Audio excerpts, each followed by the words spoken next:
Novamente, boa tarde ao Alexandre Ramagem Rodrigues, boa tarde ao Dr. Paulo Renato Garcia Sintra Pinto. Então, aqui já foram devidamente qualificados. Também já fizemos no início, que vale para todos os réus, a questão do direito ao silêncio. A primeira parte do interrogatório sobre a pessoa, o senhor reside onde?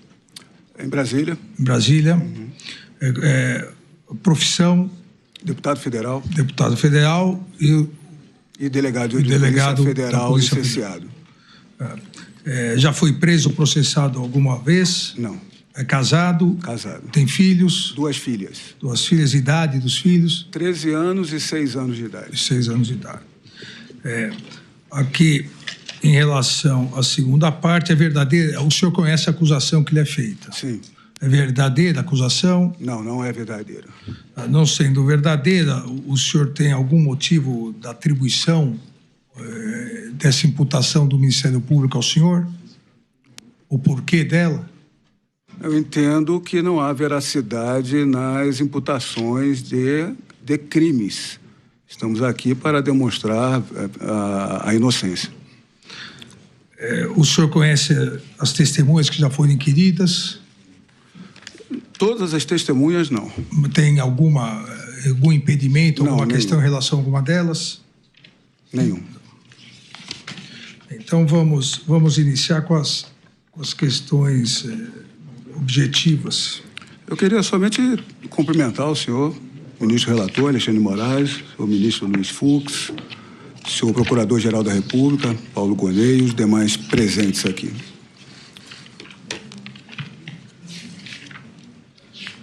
Em relação ao senhor, e a partir disso daí eu vou fazer as questões específicas para que o senhor possa esclarecer a todos, nós temos aqui a imputação de construção de mensagem de fraude eleitoral, de monitoramento ilegal, questão da BIM paralela, que aqui há uma parte, mas há uma investigação em paralelo, produção de desinformação e ataques virtuais. E há alguns documentos que foram encontrados em posse do senhor. Então, eu começo indagando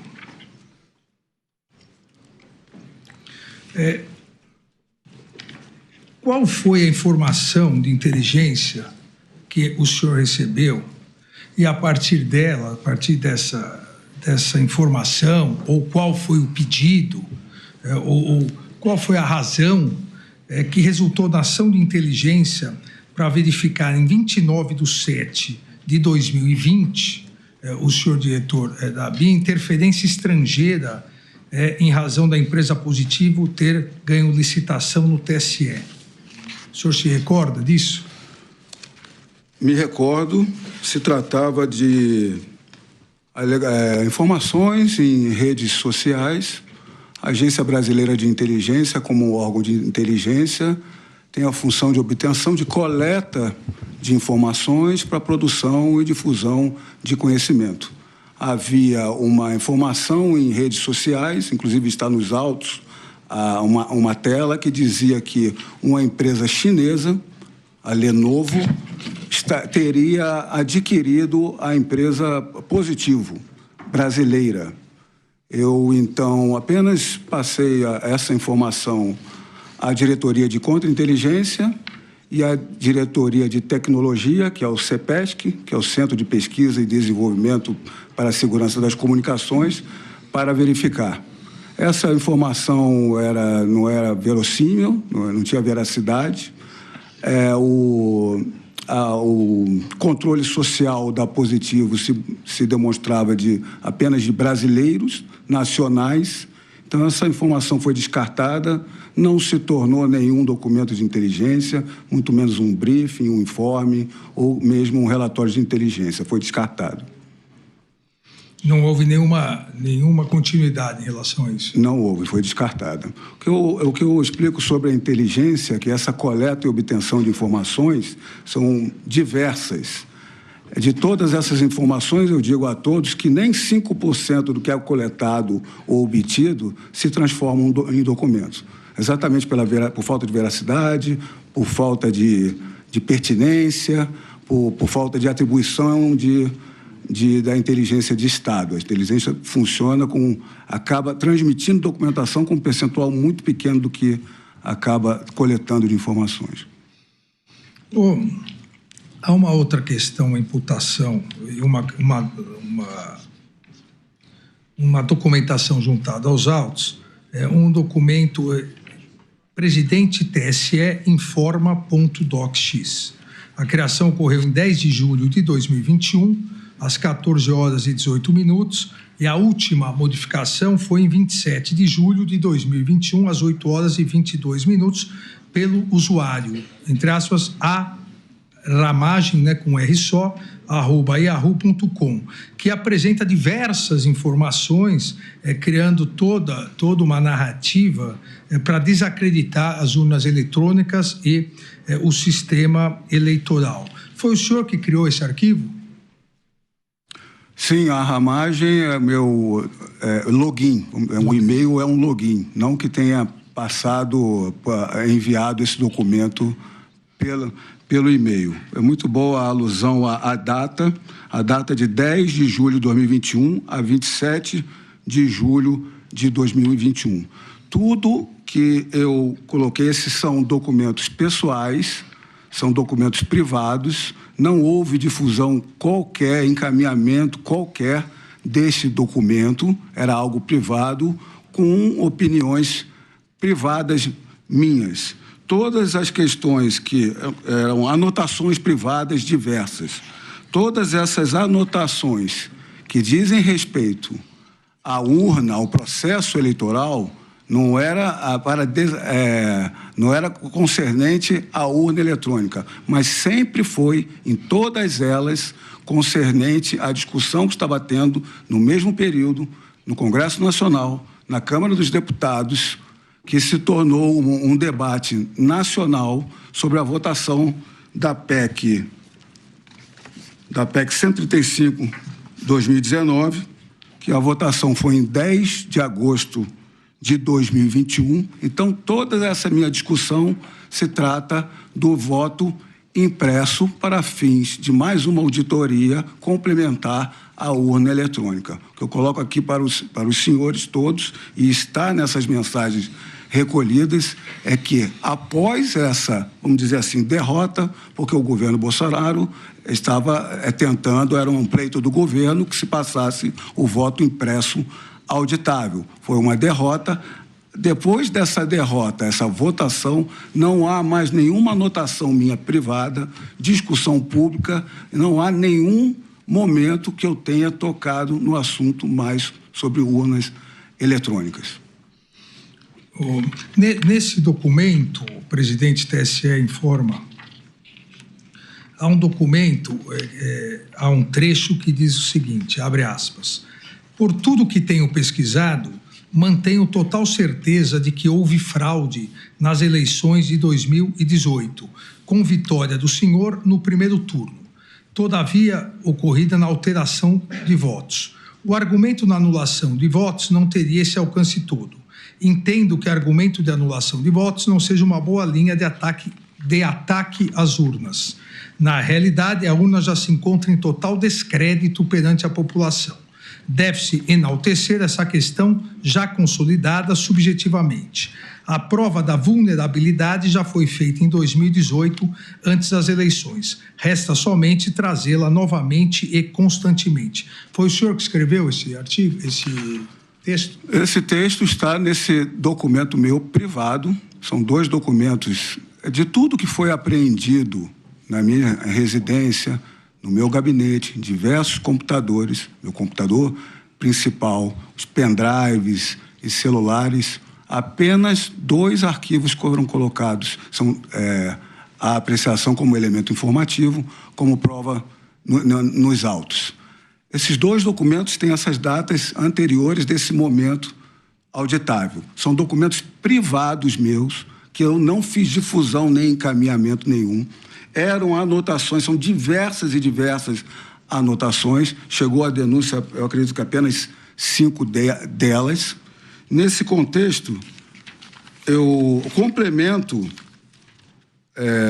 a sua narrativa do texto, porque na denúncia houve uma concisão, mas no relatório da Polícia Federal, as páginas 26 e 27, há mais partes desse texto, onde eu coloco o voto auditável é o controle dessa liberdade desses técnicos. Porque eu disse no parágrafo anterior do que está escrito, há domínio de apenas alguns técnicos do TSE ao código-fonte e chaves criptográficas. E eu venho, o voto auditável é o controle dessa liberdade. Ou seja, esse comentário todo diz respeito à votação que estava acontecendo no Congresso Nacional. E eu repito, depois que houve a votação, não há mais anotação privada minha, fechada privada, que não houve difusão minha, muito menos pública.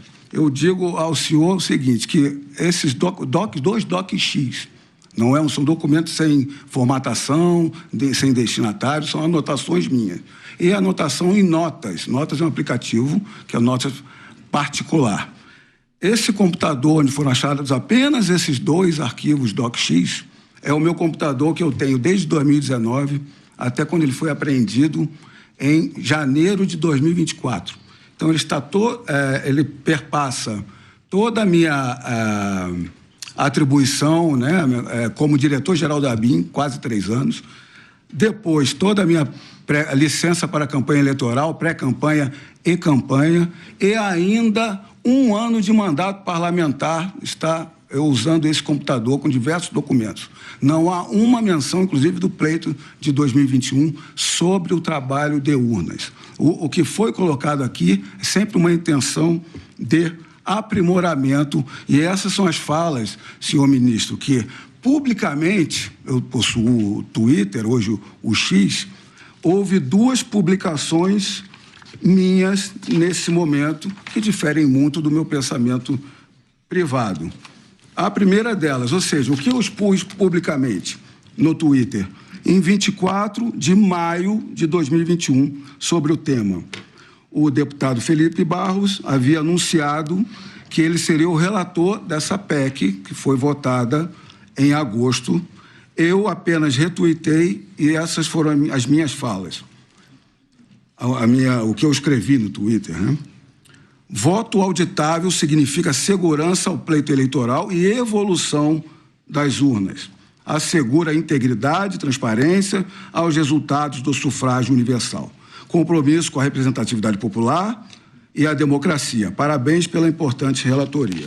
Depois disso, nesse contexto, já em 1º de agosto de 2021 se avizinhava ali a votação, eu quase que repeti o que eu escrevi 3 meses antes. Voto auditável significa evolução das urnas e segurança ao pleito eleitoral. Assegura integridade e transparência aos resultados do sufrágio universal. Compromisso com a representatividade popular e a democracia. Eleições democráticas com contagem pública de votos. Ou seja, no meu particular, quando eu coloco um ataque, atacar um argumento não é quebrar, é argumentar. Isso no meu privado, que eu não tenho essa difusão, não houve essa difusão para ninguém. Ali, eu digo aos senhores, era momento no meu computador e no meu celular pelas notas. Era momento de pensamento, de algo que poderia ser interessante, diálogo, pensamento particular meu, que alguma conversa poderia ser provocado, mas isso não quer dizer que eu passei esses documentos, o documento eu não passei para ninguém, que eu tenha passado, transmitido, encaminhado a qualquer pessoa esses documentos. Eu digo mais, senhor ministro, após a votação, que não teve sucesso, eu fiz uma postagem quando saiu em diversos jornais, grandes meios de comunicação, que a ABIN renova contrato com o TSE para cuidar da segurança das urnas eletrônicas. O órgão mantém parceria há 23 anos. Esse é um contrato que foi celebrado entre o diretor-geral da ABIN, eu, e o diretor-geral do TSE. E naquele momento houve um aprimoramento.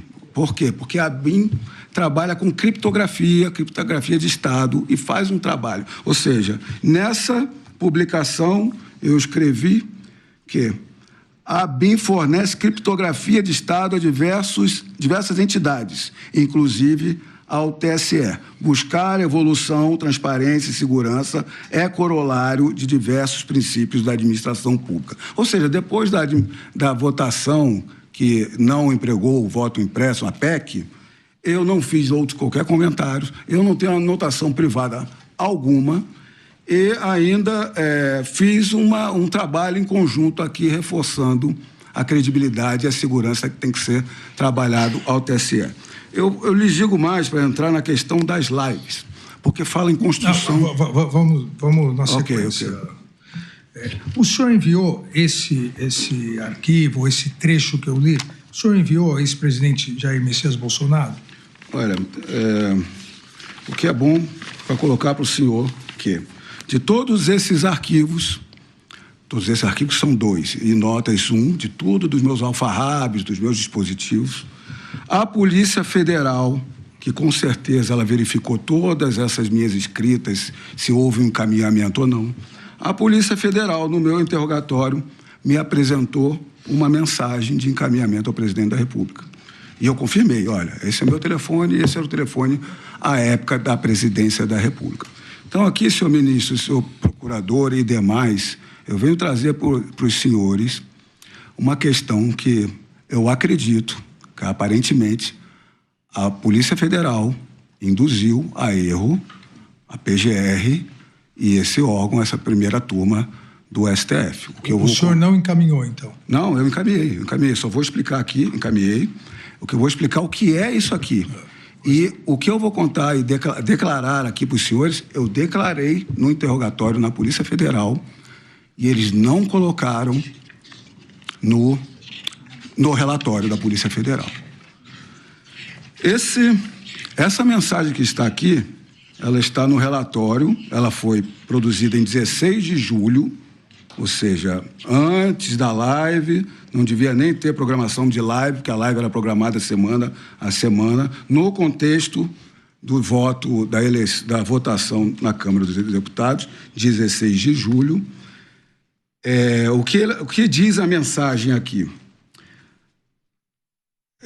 A mensagem, inclusive, é cortada, não entendo por que é cortada, porque eu acredito que o início deve explicar o que eles não querem que se explicou, que em processo antecipado de fiscalização, essas palavras minhas escritas, de auditoria dos softwares de urna, as maiores autoridades em computação já conseguiram verificar diversas falhas e vulnerabilidades. E aí eu elenco: sistema de inicialização de urna, boletim de urna falsa, chave criptográfica da urna, ordem do registro digital do voto, quebrando o sigilo do voto, código-fonte. Senhor ministro, eu expliquei na Polícia Federal, os senhores sabem o que é isso? Isso aqui é ipsis literis, literal, é literal, por isso que é fácil identificar, de um vídeo de uma audiência aqui no Pleno do Supremo Tribunal Federal, perante os ministros. Eu avisei na hora a delegada que estava me inquirindo. Isso é um vídeo que eu encaminhei ao presidente da República. É um vídeo de mais de 10 minutos que o advogado dos peritos criminais que fazem o teste público de segurança da urna, que se tem desde 2009, sempre antes da urna, ele apresenta essas questões saneando as questões. Ou seja, não é um vídeo que mostra que quer derrubar a urna, mas mostrando que a urna tem constante evolução nesses testes de segurança. Inclusive, a manifestação é um vídeo que não é cortado para se tirar de contexto, vamos dizer assim. Nesses 10 minutos, não é apenas o advogado que está se manifestando no Pleno, há a manifestação do então ministro Lewandowski, colocando a questão das urnas. O próprio ministro Luiz Fux se manifesta, porque os testes ali estavam sob sua gestão. A ministra Carmen Lúcia estava presidindo e coloca a questão que os testes são rotineiros pela segurança. E o ministro Gilmar Mendes ainda espanca a questão, informando que são rotineiros, são segurança, que atende o que os técnicos colocam colocam e saneiam a questão. Então, essa é a única mensagem, senhor ministro, que o resto é um doc-x, coisas particulares minhas, eles vasculharam tudo, com certeza, meu. Essa é a única mensagem que eles dizem que eu enviei para alguém contra as urnas. Só que eles esconderam essa informação, que se trata de um vídeo que está no YouTube, na internet, que retrata uma audiência no plenário do Supremo Tribunal Federal, que não é algo contra a urna, é mostrando que tem que se ter sempre evolução da urna. Quando é que vai ser crime uma audiência no STF? Quando é que vai ser crime enviar um vídeo que só demonstra que a urna tem natural evolução? Então, esse arquivo, presidente, TSE em forma DOC-X, o senhor não enviou, presidente? Não enviei a ninguém. Esse é um arquivo exclusivo meu. É um arquivo de diversas anotações, uma atrás da outra. Então, por que consta, por tudo que tenho pesquisado, mantenho total certeza de que houve fraude nas eleições com vitória do senhor? Por que a mensagem se direciona ao presidente, ao então presidente? Ela se direciona, senhor ministro, porque a forma de concatenar as ideias é sempre uma questão de diálogo. Isso não quer dizer que eu enviei a ele ou conversei com ele, ou tive oportunidade com ele. Um dos dois arquivos, o nome do arquivo, inclusive, é Bom Dia, Presidente. Por quê? O que aconteceu? Em volta do presidente Bolsonaro... Esse Bom Dia, Presidente, nós vamos chegar lá. Vamos ficar nesse. Então, esse não foi enviado? Não foi enviado. O senhor afirma que mantém total certeza de que houve fraude nas eleições. O senhor, delegado federal de carreira e diretor da BIM. O senhor tem alguma prova de fraude nas eleições de 2018? Senhor ministro, essa é uma questão de documento, anotação privada minha, de uma desconfiança privada. Mas eu só quero saber se o senhor tem alguma prova. Não. Mais. O que eu quero colocar, senhor, é que colocam que eu estava construindo uma mensagem. As questões sobre urnas eletrônicas são discutidas pelo então presidente Bolsonaro, inclusive quando ele era deputado federal. Em 2015, a PEC que foi aprovada nas duas casas foi de autoria dele, só não entrou em execução por questão de dotação orçamentária. E aqui eu trago o texto da própria denúncia da PGR, recebida por essa primeira turma, em que diz, iniciando o título, na página 29 da denúncia: Jair Messias Bolsonaro inaugurou seus ataques ao sistema eleitoral brasileiro ainda durante a campanha presidencial de 2018 e persistiu na narrativa infundada de fraude após ser eleito.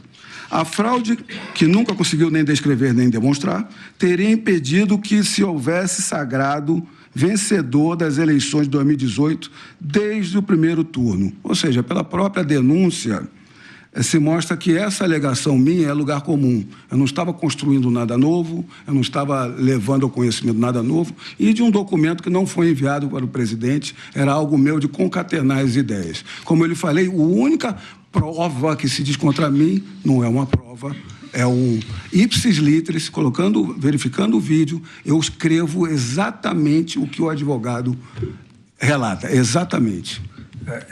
Quando o senhor foi questionado na Polícia Federal, quais teriam sido as pesquisas realizadas pelo investigado, senhor, que resultaram na identificação de fraude das urnas em 2018, com a vitória do então presidente da República no primeiro turno, o senhor respondeu: costumava escrever textos de fontes abertas para a comunicação de fatos de possível interesse do então presidente da República. E o senhor informou que isso não quer dizer que tenha transmitido ao presidente a totalidade ou parte dos argumentos que foram redigidos. E, na sequência, foi indagado qual seria a ação de inteligência para, entre aspas, enaltecer essa questão já consolidada subjetivamente, que consta nas suas anotações. E como eram realizadas as publicidades para a constante publicidade, entre aspas. Deve-se dar continuidade àqueles argumentos que devido e constante publicidade. E o senhor respondeu novamente que costumava escrever textos de fontes abertas para a comunicação de fatos para o presidente. A ABIN, sob a sua direção, realizou alguma operação de inteligência no sentido de tentar comprovar fraude às urnas eletrônicas e nas eleições de 2018? Não, como eu coloquei, toda essa questão é uma questão privada, vinculada exclusivamente à votação. Voltando à questão do Bom Dia Presidente, é isso que eu quero explicar. No começo do governo Bolsonaro, eu apenas ia ao gabinete do presidente quando chamado. Em determinado momento, ele falou para mim, né, foi quase uma chamada, mas vem aqui almoçar comigo. Então, eu frequentava o gabinete do presidente uma vez a cada 2 semanas, para o final da agenda da manhã, era ali 11 horas da manhã, a gente chegava. Ali conversava com diversas pessoas, estava sempre ministros palacianos, parlamentares e convidados do presidente. Então, essas questões todas são anotações privadas minhas. Não quer dizer que como eu coloquei aí, que eu transmiti totalidade, parcialidade ou alguma dessas, porque o documento é extenso, com várias anotações. Só foram pinceladas 5 de 2 dessas questões. A ABIN fez trabalhos verificando o que tinha conhecimento sobre as urnas, como qualquer jornal fez também. O que é a urna, de quando é a sua origem, quais os países que empregam a urna, qual a diferença de cada um, como é a urna atual, a antiga. Esses são os trabalhos de informação que a ABIN realizou. Nós iríamos fazer um grupo de trabalho, mas acabamos não fazendo. As 2 lives do presidente, eu posso entrar nessa questão da live, senhor ministro? As 2 lives do presidente, que pela denúncia, pelo recebimento da denúncia, é o que inaugura a execução. A primeira live, a base da live é o presidente Bolsonaro trazendo as informações de um coronel do EB, do Exército Brasileiro, analisando resultados de votação. Era uma questão muito mais estatística do que da urna. Não houve qualquer trabalho da ABIN, nem para os meus alfarrábios, mesmo para os inscritos particulares, nem para a live. Os meus inscritos particulares não têm qualquer vinculação com esse trabalho estatístico que foi colocado. A segunda live já era diferente, era sobre uma apuração da Polícia Federal, uma suposta invasão do sistema eleitoral, que também não tem qualquer vinculação ao que eu falei em documentos particulares ou no meu Twitter, e também não há nenhum trabalho da ABIN quanto a isso. Dentre o que o presidente coloca desde a impressão deles, eu retorno da impressão deles sobre a urna e a auditoria que deve ser feita, eu retorno ao que o próprio PGR colocou, de que os ataques vêm desde antes os argumentos, vou dizer assim, né? Porque ataques é como está descrito na denúncia. Os argumentos vêm desde antes de 2018, do presidente Bolsonaro querendo esse aprimoramento do sistema eleitoral.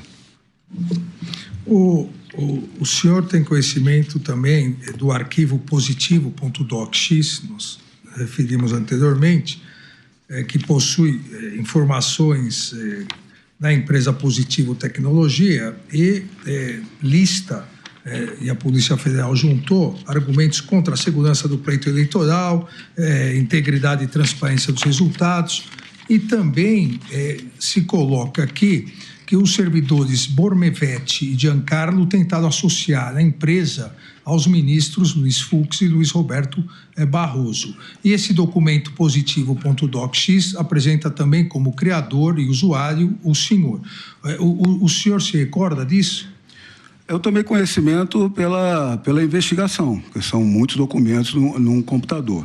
Mas voltando até à sua pergunta inicial, nós fizemos aquela análise sobre a interferência chinesa e veio a mim, à época, o quadro societário da Positivo. Esse documento DocX é um documento de criação no mesmo dia da sua última edição, é apenas o quadro societário da empresa Positivo. Apenas isso que tem no meu computador, que muito provavelmente é fruto dessa análise. Agora, eu tomei conhecimento de diversos diálogos entre o Marcelo Bormevet, que é um agente de Polícia Federal, e Giancarlo, que é um militar que estava na ABIN, lotado na ABIN, até antes da minha chegada. Giancarlo eu não conheço, se ele estiver presente aqui hoje, eu não sei quem é, não tenho contato, nunca falei, acredito eu como diretor-geral, devo ter me reunido com todos, mas eu não tenho contato nenhum com ele no cativo. Marcelo Bormevé, vou dar um contexto de como Marcelo Bormevé chegou na ABIN, o trabalho dele, para mostrar o que eu descobri apenas com a investigação na parte privada dele. A ABIN, ela possui mais milhares de servidores, entre oficiais de inteligência, agentes e outros cedidos. Quando eu fui a diretor-geral de ABIN, eu levei cerca de 10 policiais federais. Para ter a segurança de quem eu conheço, botei alguns locais estratégicos. São policiais, que são a grande maioria classe especial, da carreira, com especialização. Marcelo Bormevé é um desses. Ele era da diretoria de inteligência policial por anos, era lotado em Minas, mas trabalhava no Brasil inteiro com análise, inclusive de grandes operações. Marcelo Bormevé, ele foi ser coordenador geral de credenciamento e segurança corporativa. O trabalho principal ali deles é em sistemas de convênio da CGU, alguns de convênio com a MJ, o Infoseg, fazer um trabalho que é exigido pela Casa Civil.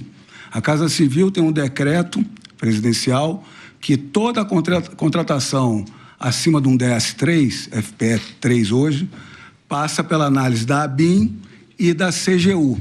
Então, a coordenação geral do Bormevé, Marcelo Bormevé, que tem 2 coordenações abaixo, 30 servidores, tem essa grande atribuição e servir a ABIN também. Eles faziam ali cerca de 11 mil análises no SINC do Executivo Federal durante o ano. E eu digo que ele trabalhava com excelência, ele fazia a função com excelência. Não é apenas uma questão opinativa minha. Eu digo, eu comprovo, demonstro para todos vocês. Quando eu saí da ABIN, eu deixei a ABIN em março de 2022. Eu deixei o alto escalão, deixei a administração pública e fui me dedicar ao pleito eleitoral em março de 2022. Quando eu saí, houve um acordo de todos os policiais que estavam ali trabalhando fossem começar a ser devolvidos. Alguns demoraram mais que os outros, por causa da questão de transição. Marcelo Bormevé foi o único que se manteve na administração pública federal. Ele foi chamado pela Casa Civil para trabalhar, acredito que no mesmo DAS, é um DS4 alto, que dá auxílio moradia, pela eficiência dele no trabalho rotineiro. E mais, acabou o governo Bolsonaro, quando há mudanças, várias mudanças de funções e nomeações, Marcelo Bormevé continuou na Casa Civil no governo Lula. Ele só foi exonerado quando as investigações apareceram o nome dele 1 ano depois. Isso demonstra faticamente que ele é um trabalhador dentro da formalidade de atribuições dele. Agora, ministro, eu verifiquei pelos autos várias conversas dele por WhatsApp. E essa conversa dele por WhatsApp, eu não tenho como ter conhecimento ou controle do que ele faz numa conversa privada de WhatsApp com um colega ou com um amigo ou com quem quer que seja. Então, eu acredito que será a sua pergunta de adentrar.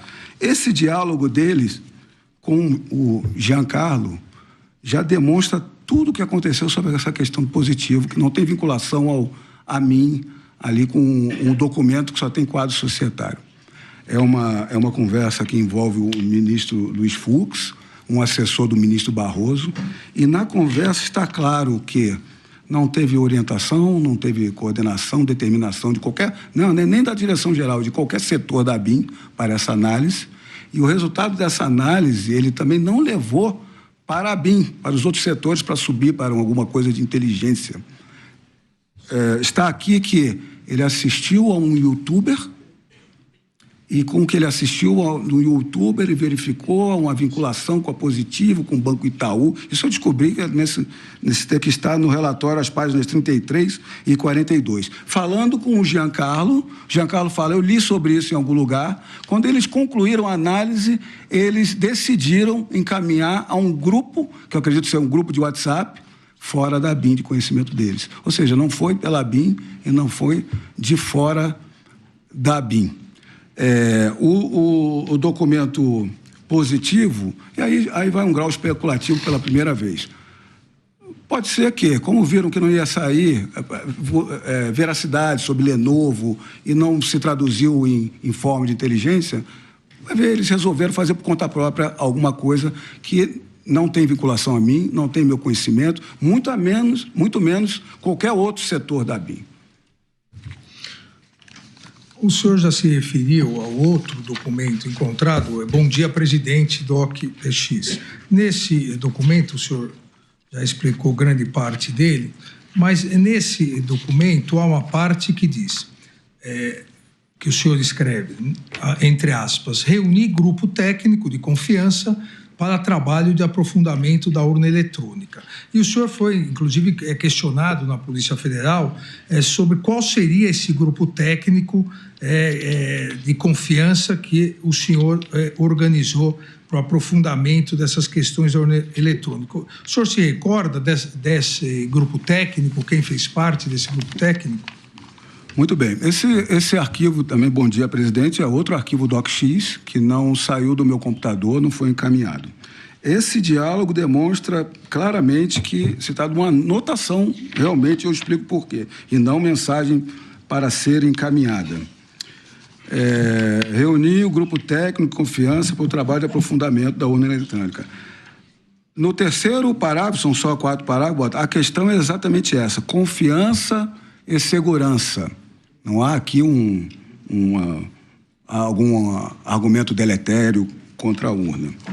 Os grupos de trabalho, eu me recordo, sim, inclusive há 18 tópicos abaixo, no momento na Polícia Federal, eu estava me lembrando, depois em casa eu fui, quando peguei as informações da cópia dos autos, eu fui buscar. Primeiro,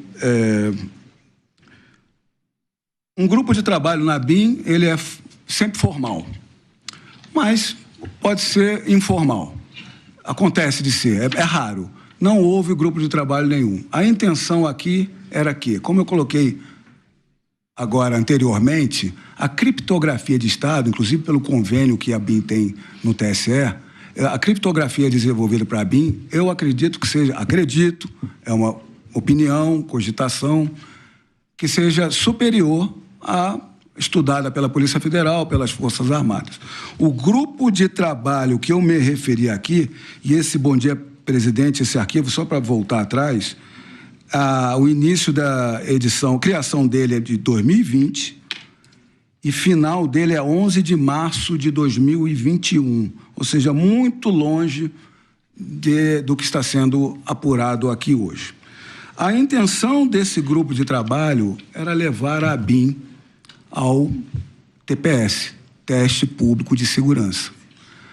Eu estudei a questão, são resoluções do TSE à época, e chamei o diretor do CEPESC, do Centro de Pesquisa e Desenvolvimento de Segurança da Comunicação. Eles se animaram, os experts. Eu falei, se a gente for tentar, nós temos que falar com o diretor-geral do TSE para tentar estar na resolução que habilita as Forças Armadas, a Polícia Federal, as universidades, até setores privados. Depois de um tempo, eles voltaram informando, olha, é algo que tem que se estudar muito ainda, não vai haver tempo hábil para as próximas. Então, ficou algo para começar a se trabalhar. E tudo isso que eu estou falando se demonstra, se comprova por esses próprios 18 itens logo abaixo. Ou seja, são 18 itens. Isso aqui eu não vou enviar para um presidente da República, nem vou decorar a fala, são anotações.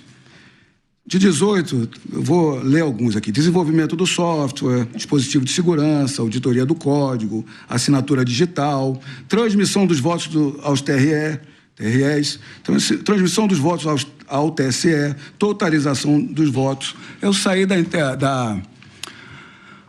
interrogatório da Polícia Federal, eu fui compulsar, fui fazer uma apuração para me lembrar o que é isso. E botando na internet mesmo, são documentos, são títulos públicos oriundos do próprio TSE. Em conclusão, eles estão... Onde estão esses itens, né? Não é uma produção da ABIN, não é uma produção minha, nem de outro terceiro. Esses documentos estão no site do TSE, a maioria das informações está nas seções urna eletrônica, legislação, transparência, segurança do processo eleitoral. Diário da Justiça Eletrônica, DJE, resoluções e portarias são publicadas no DJE, acessível no site do TSE. Portal da Transparência do TSE inclui relatórios de auditoria, editais e contratos. Relatórios do teste público de segurança disponíveis após cada edição do TPS, realizado periodicamente desde 2009. Então, essa era uma listagem de como fazer o teste público de segurança que nós queríamos habilitar a ABIN, e não foi à frente em razão do período. Eu acredito que se eu ainda estivesse como diretor-geral, eu poderia tentar habilitar para auxiliar o teste público de segurança com mais um órgão que trabalha com criptografia. Há um segundo documento nesse arquivo Bom Dia Presidente, esse é o arquivo presidente.docx, que diz o seguinte, e eu vou ler na íntegra. Bom dia, presidente. O senhor, mais que ninguém, conhece o sistema e sabe que não houve apenas quebra de paradigma na sua eleição, mas ruptura com o esquema dos poderes e com a hegemonia da imprensa em impor o que pensar e em quem votar. Parece ser o momento do golpe para retorno da política anterior. Nenhuma crise conseguiu enfraquecer sua base e não aparenta haver políticos à altura de vencê-lo em 2022. Portanto, parece que a batalha maior será agora, requerendo atitude belicosa como estratégia. Há armadilhas sendo colocadas. O inquérito do Celso de Mello possui relação com o inquérito das fake news do Alexandre de Moraes, ambos com o intuito de fundamentarem o golpe no TSE. Sendo assim, primeiro é necessário que a PGR arquive o inquérito do Celso de Mello, para expor todas as nulidades do procedimento do Alexandre de Moraes. Nesse segundo momento, o senhor terá total legitimidade de contestar decisões monocráticas do STF, além de passar a expor todas as arbitrariedades dos ministros do STF, a começar pelas perseguições de Celso de Mello e Alexandre de Moraes. Mas, para isso, necessário ter uma AGU mais estratégica e combativa, diferente da subserviência apresentada nos últimos atos. Esse documento o senhor também não enviou para o presidente da República. O senhor escrevia uma carta para o presidente e não enviava. É isso? Eu escrevia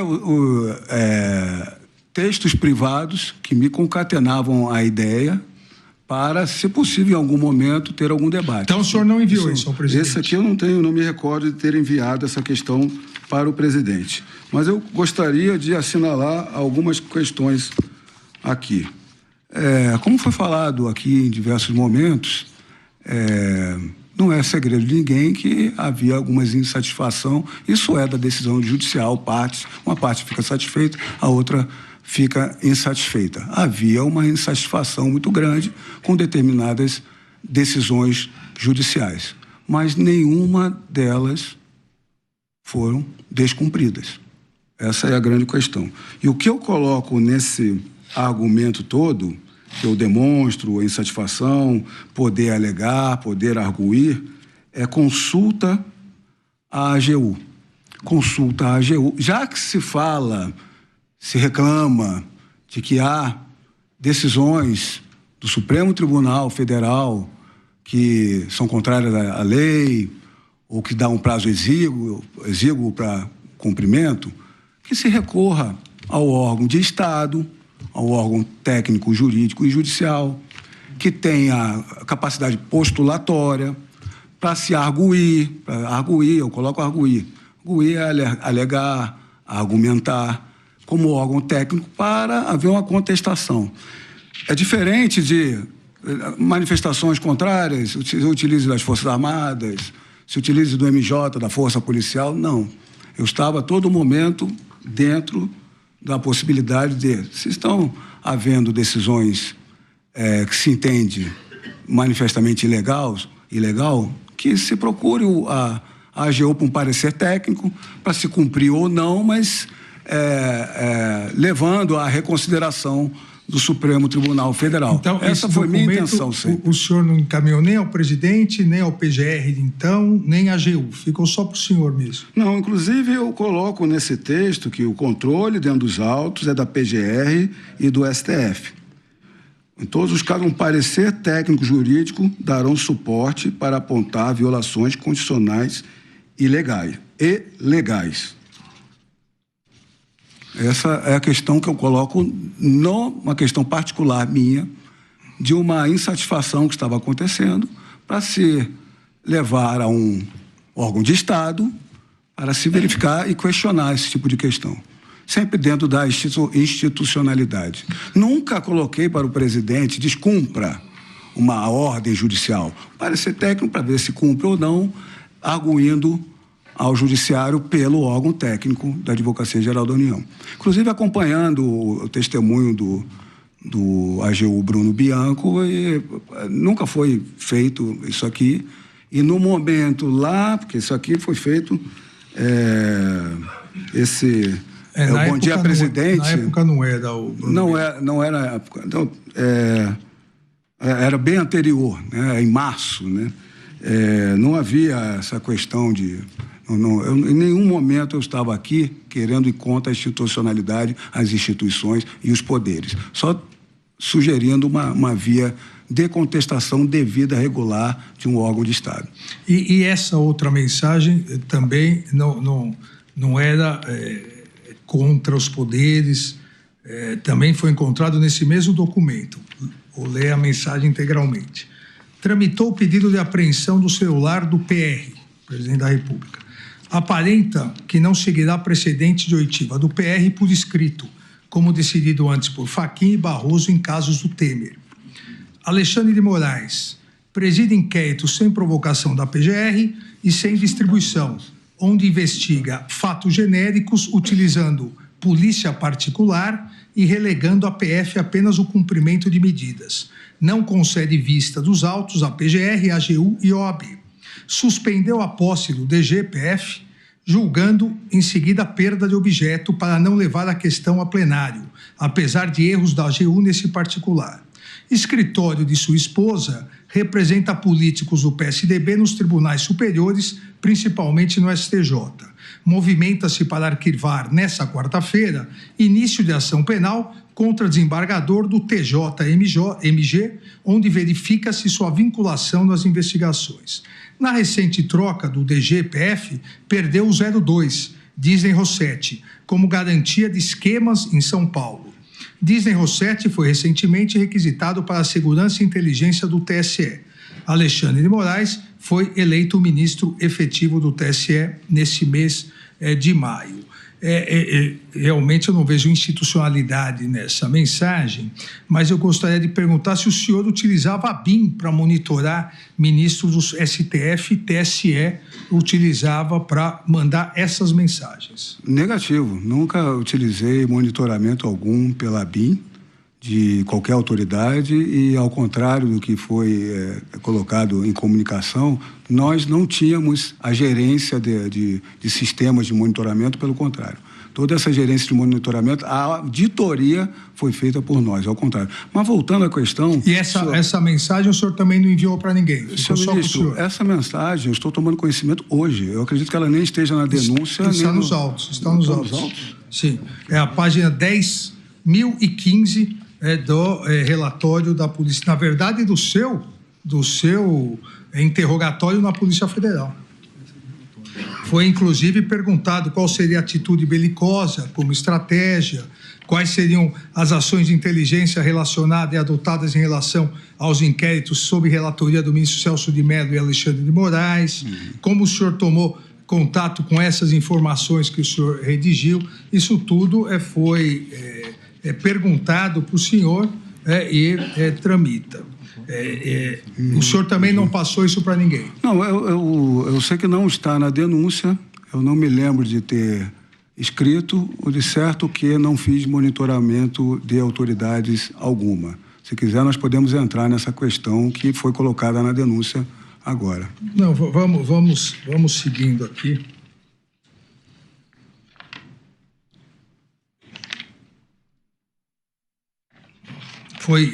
foi indagado, inclusive, como o senhor tomou conhecimento sobre eventual pedido de apreensão do celular do presidente da República. O senhor respondeu que não se recordava. Foi perguntado como o senhor podia afirmar que o delegado Disney Rossetti tinha garantia de esquemas em São Paulo. O senhor também disse que não se recordava do documento. Aqui também, e nas sustentações orais, as que todos os réus se recordam, inclusive uma indagação que a ministra Carmen Lúcia fez a um dos advogados, em um dos momentos, e eu repito aqui, se o senhor utilizava a ABIN para operações de inteligência e monitoramento, não só de ministros do Supremo, do TSE, mas visando a proteção e resolver problemas particulares do então presidente Jair Bolsonaro e seus filhos e sua família. Negativo, não houve essa questão. A questão é o sistema First Mile. O sistema First Mile, ele era utilizado pelo Departamento de Operações, que não havia policial algum lotado naquele Departamento de Operações. As atividades fim da ABIN são 4 diretorias, em 3 diretorias dela não havia policiais. O sistema First Mile, ele era de gerência, acesso às senhas, credenciamento, execução apenas do Departamento de Operações. Quando eu cheguei na ABIN, era o que eu constatei, que a ABIN era analógica completamente. Eu vi uma verdadeira bagunça de procedimentos e acabei vendo que era proposital ser completamente analógica para não ter controle. Eles não tinham, inclusive, em 2019, o sistema SEI, Sistema Eletrônico de Informações, que era a obrigação de ter na Administração Pública Federal desde 2013. Eu acabei instalando 2 SEIs, um para contato fora, externo, e um interno. Todas as contratações eram feitas por as diretorias e nós, com relação a isso, havia um descontrole do uso das ferramentas. Em 2020, eu pedi uma auditoria, em razão dessa bagunça, posso dizer assim, uma auditoria, deixa eu até ler o início da... momento.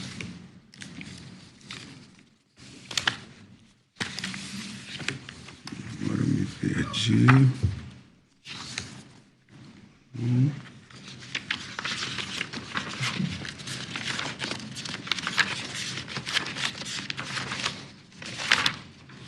Meu Deus.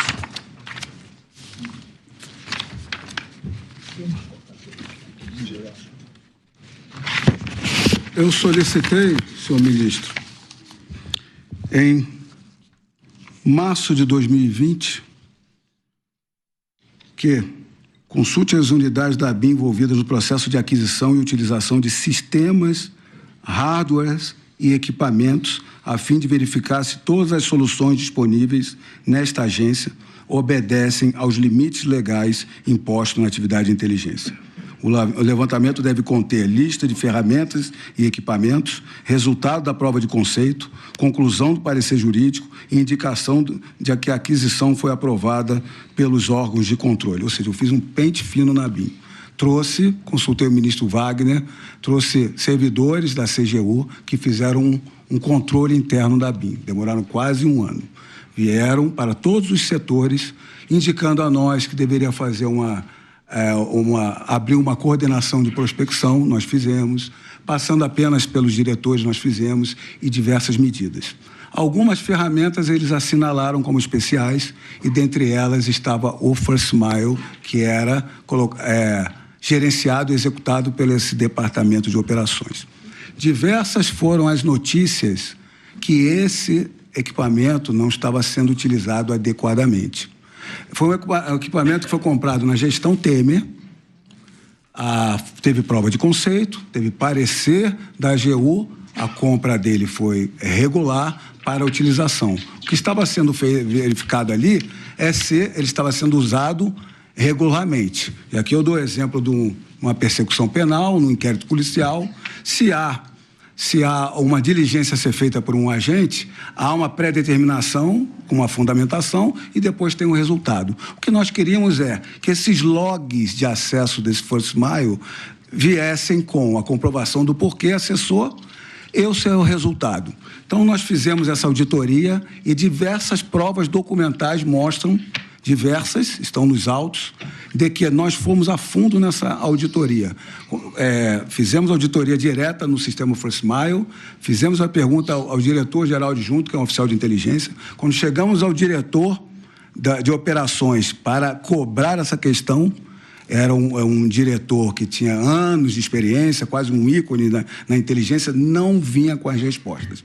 Naquela época, a gente suspeitava que estava tendo uma inteligência privada ali, algo particular, que alguém estava fazendo para fins particulares. Esse diretor não veio com solução nenhuma. Nós exoneramos, em agosto, esse diretor e 3 dias depois encaminhamos todo o processo para a corregedoria. Não há um policial ou a direção geral que tenha determinado questões desse First Mile, apenas a diretoria de inteligência. Hoje, pelas notícias e pelos autos, vê que são diversos logs e nenhum deles tem essas autoridades que foram falados em âmbito nacional. E agora, o mais importante, como nós estávamos desconfiando, quando chegou ao final desse contrato, desse First Mile, nós decidimos, a direção, eu decidi não dar continuidade ao sistema First Mile. Nós não prorrogamos, não demos continuidade, nem procuramos ferramenta semelhante. E isso foi em 10 de maio de 2021. A Polícia Federal tem esse dado. Não havia mais First Mile a partir de... que é uma ferramenta de geolocalização grosseira. Ela só disse a pessoa está em Copacabana, em Ipanema, não consegue dizer onde ela está aqui nos 3 poderes, se está no Planalto, no STF ou no Congresso Nacional. Nós encerramos o First Mile em 10 de maio de 2021, quando nós sabemos que qualquer monitoramento ou verificação de pessoas na apuração aqui hoje é de 2022. Então, é mais uma, que eu digo, indução a erro do juízo, porque a Polícia Federal sabe que o contrato do First Mile acabou em 10 de maio de 2021, não foi renovado, não havia mais na BIM, não tinha utilização na Administração Pública Federal. E mesmo assim, no relatório da PF, eles colocaram esse sistema First Mile. E digo aqui, peço licença para, com certeza, é o que eu ouço, né, para empurrar para o ramagem nessa questão de golpe indevidamente. Então, essa questão cronológica deixa claro. O First Mile acabou aqui em 10 de maio porque eu não dei continuidade e encerrei quando a execução colocada pela denúncia começou em 29 de julho. Qualquer alusão a um monitoramento de autoridades só em final de 2022, quando o First Mile se acabou por decisão nossa em maio, 10 de maio de 2021, senhor ministro. Continuando nessa Deixa eu só corroborar mais uma questão, senhor ministro. Peço desculpa, porque essa questão... O interrogatório é o momento de autodefesa. Muito obrigado. Fica à vontade. E é a primeira oportunidade que eu tenho para explicar ao senhor. As redes sociais, a imprensa, naquele momento, colocou contra mim essa questão desse sistema, né, colocando as investigações, e eu retorno, era um departamento de operações tradicional na Agência Brasileira de Inteligência, como se fosse um grupo de elite. Eu não botei policiais lá exatamente por causa disso, é o grupo de elites deles.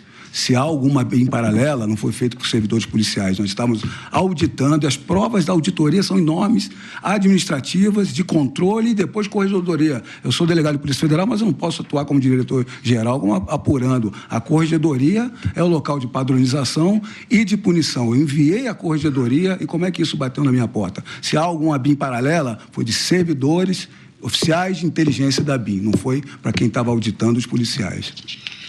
Mas, continuando nessa questão, não do First Mile, mas o que foi apreendido em posse do senhor, e continuando a questão que eu fiz, a BIM, não necessariamente pelo First Mile, mas se a BIM era utilizada para operações de inteligência, monitoramento de autoridades e auxílio do governo do ex-presidente Jair Bolsonaro, ou dele pessoalmente, ou de seus familiares, há um documento que foi apreendido com o senhor chamado Levantamento-Ataques do MPF 1 DocX. O documento foi a última vez que foi atualizado, dia 29/4/2021, e faz um levantamento dos principais procuradores, nos termos do documento, que atuam contra o governo, principalmente procuradores da República que atuavam na área ambiental e responsáveis por operações de combate ao garimpo e áreas de proteção ao meio ambiente na região norte. O senhor se recorda desse documento? Eu tomei ciência desse documento no interrogatório. O senhor não se recorda dele? Não me recordo. Isso deve ser mais um documento que foi passado, não foi colocado para frente, diligência alguma, produzido por alguma pessoa que chegou ao meu conhecimento, mas não houve diligência nem nenhum trabalho sobre isso. E eu acredito que não está na denúncia esse documento. Também há... Daqui, desse... Também há um outro documento em que há uma lista de inquéritos policiais federais da Superintendência Regional da Polícia Federal do Rio de Janeiro, em que constam os investigados. O senhor fez uma lista de vários investigados que constam investigado partir dos recursos públicos envolvidos em investigações, diversas informações de beneficiários de partidos, de políticos investigados. O senhor se recorda disso também, não? Pela investigação também, apenas quando me apresentaram, mas não me recordo quem me enviou, do que se tratava, e não foi tomada nenhuma diligência nesse sentido. O senhor não passou essas informações ao ex-presidente Jair Bolsonaro? Não, de maneira nenhuma. Na investigação, foi apreendida uma conversa em que o senhor teria sido procurado pela assessora do vereador Carlos Bolsonaro, filho do então presidente Jair Bolsonaro, pela assessora Luciana Almeida, porque estaria precisando muito de uma ajuda relacionada ao andamento de inquéritos que envolveriam o presidente da República e seus 3 filhos. O senhor se recorda disso? Também não. Senhor ministro, isso não está na denúncia, não está no relatório da PF desse procedimento, mas eu não vou me furtar de responder. O senhor tem direito ao silêncio, eu quero dizer... Não, eu tenho certeza disso, mas eu não vou me furtar, porque eu conheço. É sempre bom recordar. E é bom explicar essa questão. Fica muito claro nesse WhatsApp que a data, uma assessora do Carlos Bolsonaro, que eu só a conheci durante a minha campanha, que eu visitei o gabinete do vereador Carlos Bolsonaro, eu conheci os assessores dele, eu já estava fora da BIM, estava de licença, não estava nas minhas atividades na Polícia Federal e não estava nas minhas atividades da BIM, estava em campanha. Fica muito claro nesse print, né, que ela me conheceu nesse período eleitoral, porque ela se apresenta a mim, e depois do período eleitoral, ela me dá os parabéns, me congratula pela eleição, ou seja, já tinha passado o pleito eleitoral, que eu consegui me eleger deputado federal, e ela envia uma mensagem, né, perguntando sobre procedimentos da Polícia Federal. Não há resposta minha. Eu não me lembro se eu não vi ou não respondi. Eu acredito que a pessoa ali não devia estar querendo ajudar, não sabe que não há acesso, e eu não respondi, não perquiri, não consultei, não pedi para ninguém consultar, não foi feito nada. Apenas uma pessoa que mandou uma mensagem desavisada, porque eu não tenho acesso, estava fora da polícia, e não pedi a ninguém. E digo ao senhor, a Polícia Federal, apenas com essa mensagem de uma servidora que eu acredito que ela não tinha ali não tinha consciência que poderia ser uma irregularidade, consultar, eu acho que foi nessa linha, eu não conversei com ela depois, Com esse argumento, sem o Carlos Bolsonaro ter me pedido nada, não tinha contato com... Sempre tive bom contato com ele, mas nada nunca sobre a BIM. A família Bolsonaro é uma família que são campeões de votos. Eles não trabalham com nada sigiloso com redes sociais, é tudo fonte aberta. Ele não precisa de informação nenhuma, ele tem seus advogados e nem informação sigilosa. Tudo que eles postam é sempre... pode ser crítica, pode ser tudo, mas sempre questões de fonte aberta. Esse argumento, a Polícia Federal, por esse argumento apenas, colocou o Carlos Bolsonaro numa investigação da BIM, que eu já demonstrei aqui, que eu estava auditando irregularidades dentro da instituição. Agradeço ao senhor Alexandre Ramagem Rodrigues.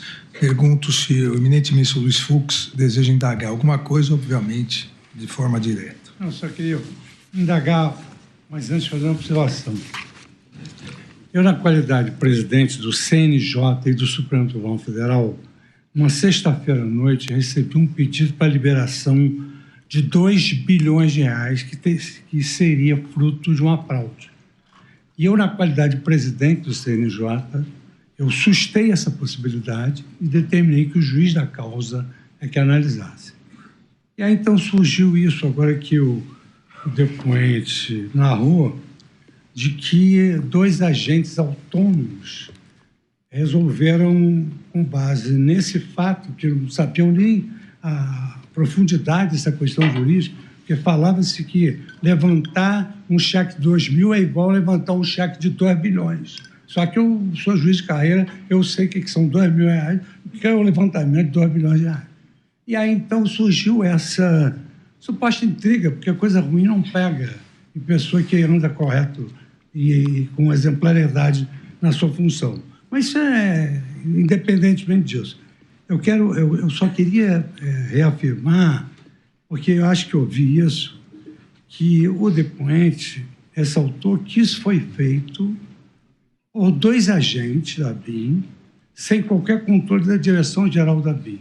Quer dizer, queria saber se houve alguma determinação da ABIM para que houvesse essa manipulação dessa situação jurídica, alegando que a empresa tinha na sua estrutura um banco, que o banco tinha como integrante uma pessoa que era parente do...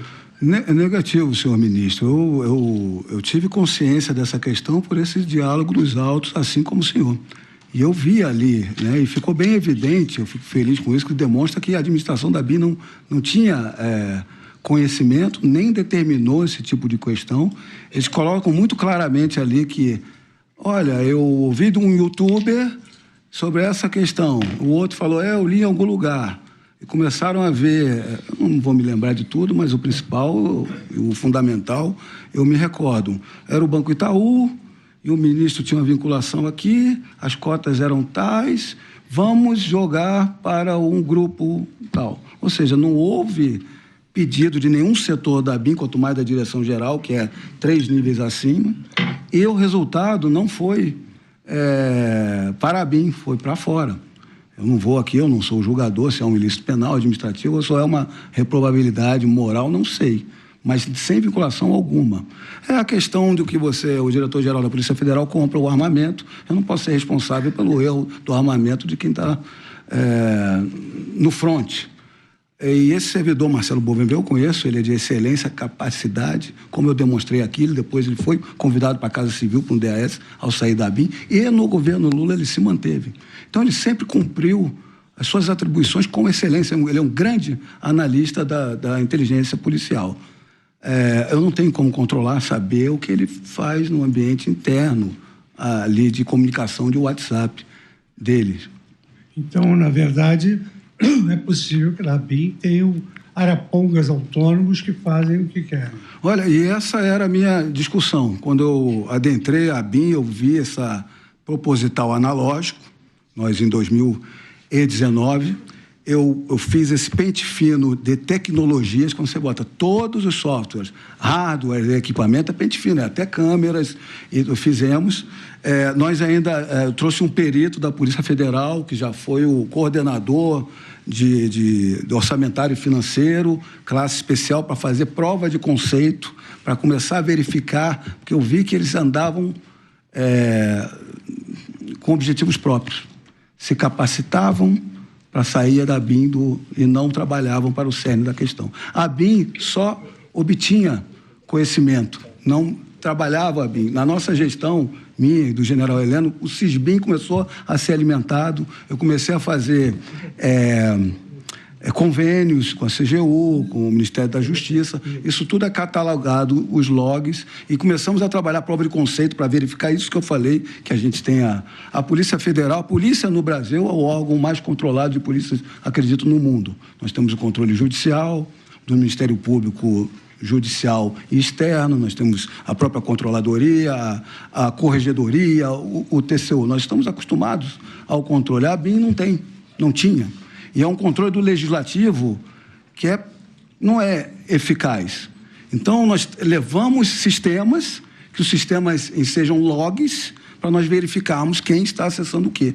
E foi exatamente o que aconteceu com o First Mile. Eles utilizavam o First Mile sem dizer o porquê do alvo e o resultado. Nós queríamos exatamente isso, eles não davam solução. E aí eu exonerei esse chefe que tinha 30 anos de caso e coloquei para a corregedoria. Hoje, o que eu tenho de notícia da investigação que veio para cima de mim é que eles estão vendo que não tem autoridades nenhuma, tem a parte de interferência, tem muita gente boa também na BIM. Eu estou criticando, mas tem muito oficial de inteligência espetacular, pessoas boas, então não posso, nessa parte aqui, ser injusto. E é a grande maioria. As pessoas trabalhavam com interferência internacional, espionagem, proteção ao conhecimento sensível, a BIM trabalha com a Itaipu, com diversas, faz essa parte de criptografia preventiva. Programa Pingos nos cobertura especial, Supremo Tribunal Federal, começando essa fase de interrogatório dos réus que são acusados de planejarem um golpe de Estado. Agora quem fala é Alexandre Ramagem, deputado federal, mas que foi diretor-geral da ABIN, Agência Brasileira de Inteligência, na administração de Jair Bolsonaro. Antes, acompanhamos aqui na Jovem Pan o ex-ajudante de ordens Mauro Cid, interrogado por várias horas, inclusive respondendo aos questionamentos feitos pelo Procurador-Geral da República, pelo ministro do STF, Alexandre de Moraes, além dos advogados dos demais réus. Enfim, a gente vai seguir acompanhando o depoimento de Alexandre Ramagem, sendo questionado nesse momento pelo ministro Luiz Fux, mas também traremos as análises dos nossos comentaristas. Roberto Mota ao vivo aqui com a gente em São Paulo.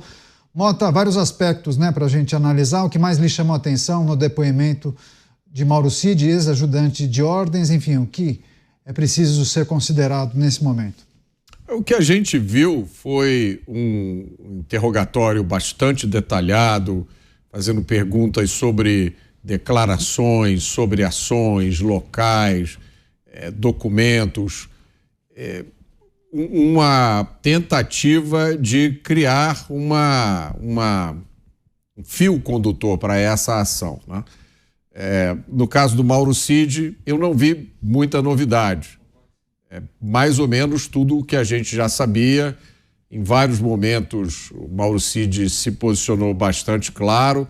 Em outros, ele não se lembrava das coisas, o que é normal, porque qualquer um de nós tem dificuldade de lembrar de acontecimentos nesse nível de detalhe.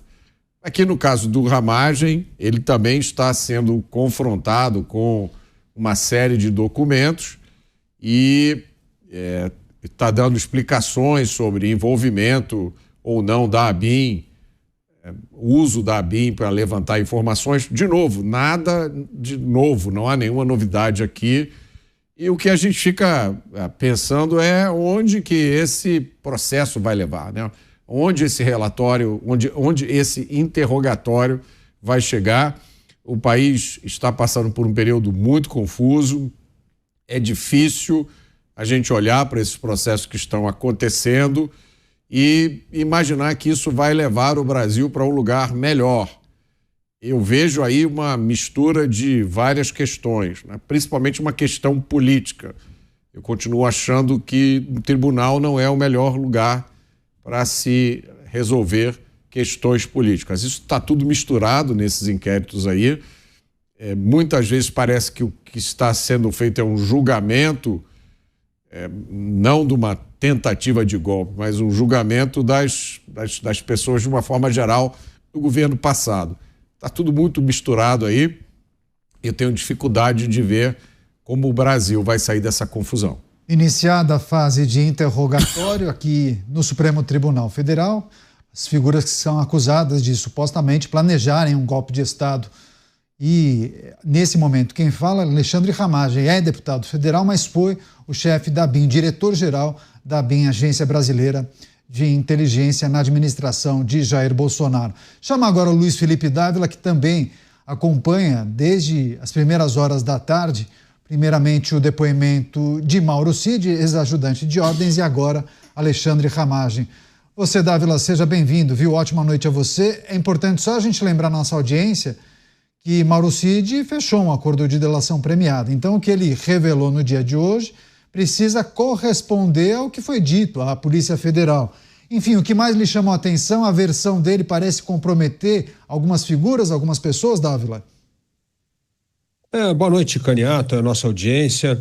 Eu vi a declaração de Mauro Cid uma resposta sempre técnica, às vezes não se recordando, e na verdade era uma colocação para tentar ali mostrar o que ele se recordava de fatos em medidas importantes na história. Eu não vi ali nada diferente muito do que já foi dito nos seus depoimentos para a Polícia Federal, para a própria Procuradoria e para o próprio ministro Alexandre de Moraes. Agora, o que me chama a atenção um pouco é o depoimento do deputado Ramagem. De um lado, ele mostrando que, como chefe da ABIN, é uma pessoa que sempre prezava pelas instituições, sempre defendia as instituições, mas as suas mensagens pessoais eram altamente comprometedoras. Ou seja, eu vejo uma dissonância entre o que ele pensava no que ele diz no privado e a sua justificativa como atuação como diretor-geral da ABIN. Então, isso é algo que certamente vai alimentar vários questionamentos, né? Então, apesar de ele dizer que não enviou as mensagens, que aquilo eram notas de cunho pessoal, elas são notas de cunho pessoal, mas altamente preocupante o seu entendimento do que era o sistema eleitoral, do que a questão das urnas eletrônicas. Então, me chamou muita atenção a mim essa diapasão, essa assimetria, essa dissonância entre a sua visão pessoal dos fatos e a sua justificativa, sempre respondendo às perguntas como um diretor-geral, que era uma pessoa que, de certa forma, está ali representando a instituição ABIN e respeitando as demais instituições, coisa que eles contestam um pouco na sua visão privada. Interrogatórios com os acusados de integrarem o chamado núcleo principal da suposta tentativa de planejar um golpe de Estado. Cristiano Beraldo também ao vivo com a gente. Você, Beraldo, suas ponderações. Tivemos o interrogatório com Mauro Cid e agora Alexandre Ramagem. Boa noite, Caniato. Boa noite, Dávila, Mota, e boa noite à nossa audiência que prestigia diariamente os Pingos nos Is.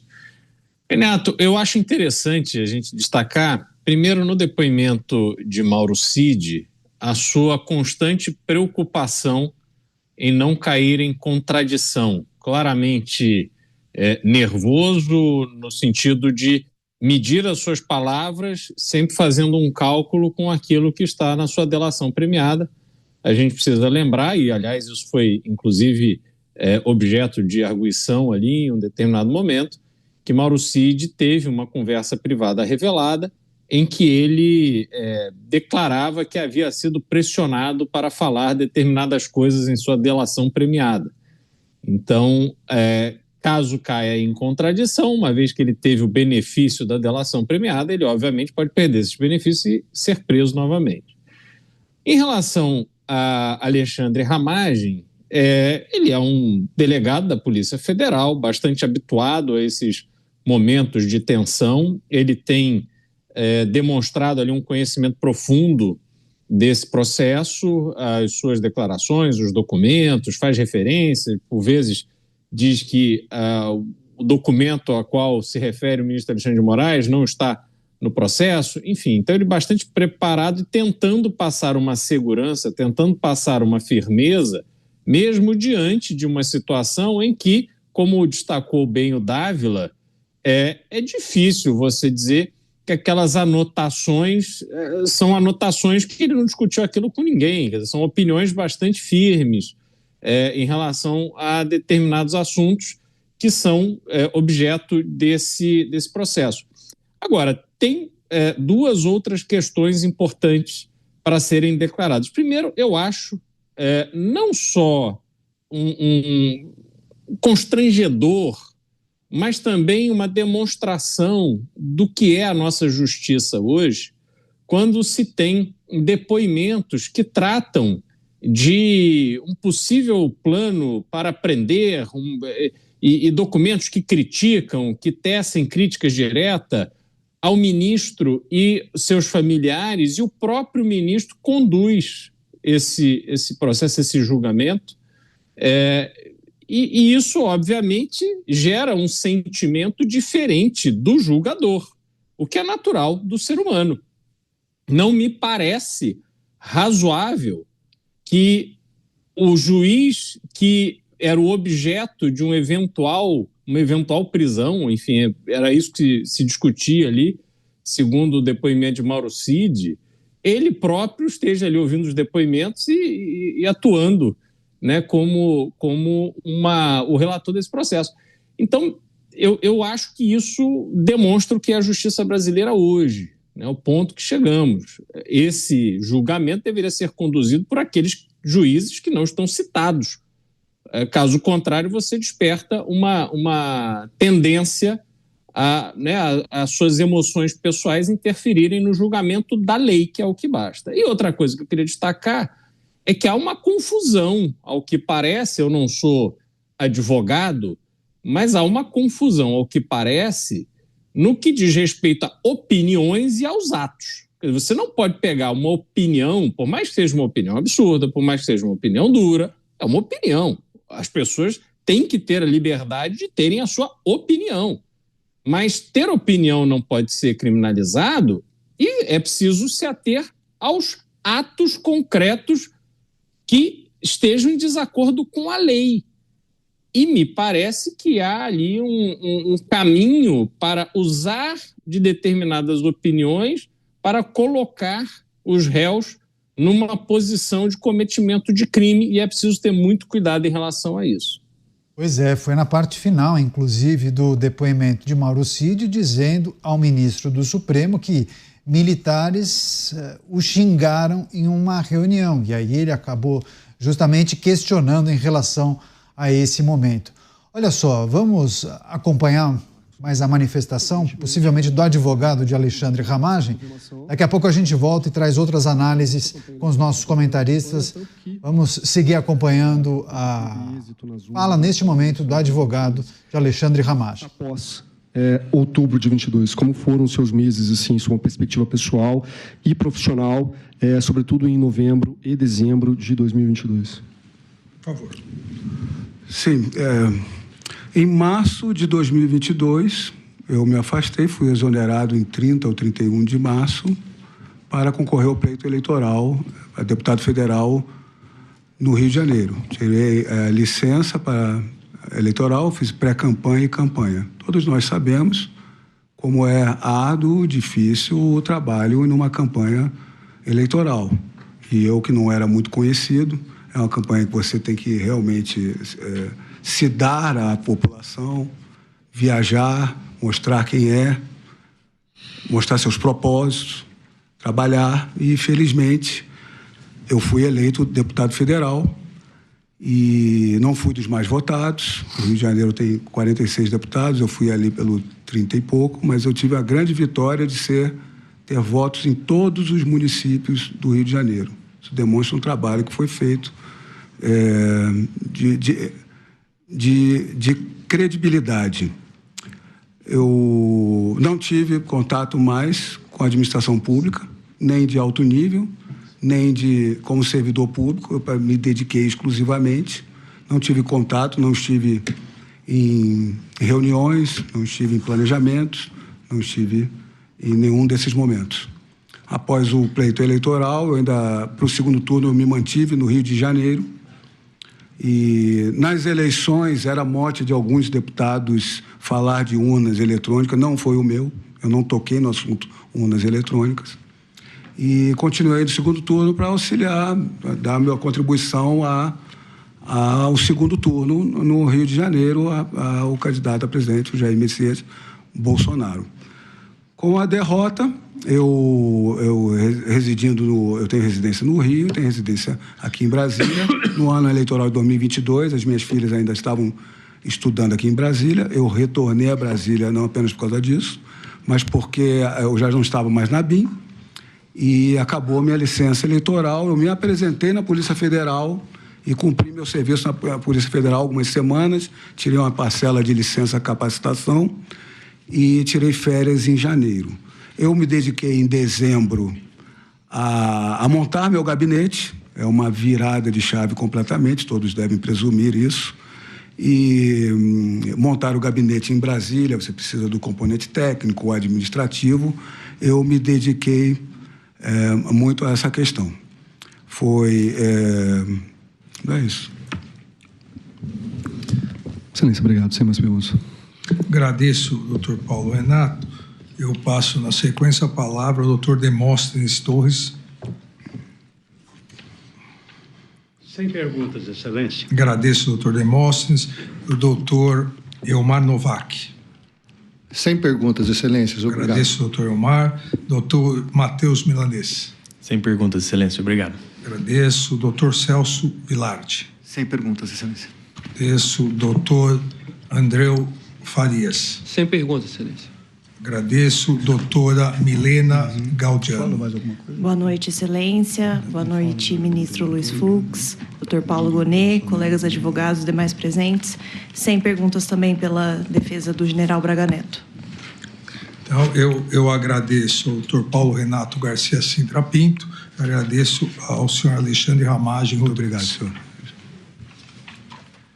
São 10 para as 8, nós não vamos iniciar aqui mais um interrogatório, porque aí nós poderemos progredir muito no horário.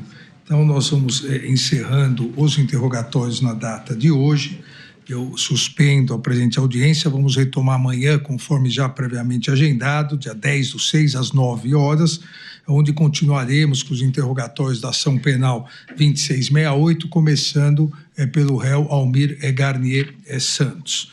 Ministério Público, partes, advogados devidamente intimados, e como já estamos aqui falando há mais de 3 semanas, nos termos do artigo 405, parágrafo 1º do Código de Processo Penal, a audiência foi registrada no sistema de audiovisual, a mídia e toda a transcrição, tudo será juntado aos autos, então não há necessidade de assinatura. Eu agradeço a todos os advogados a presença, agradeço a presença dos réus, agradeço a todos, o doutor Milanês. Excelência, obrigado.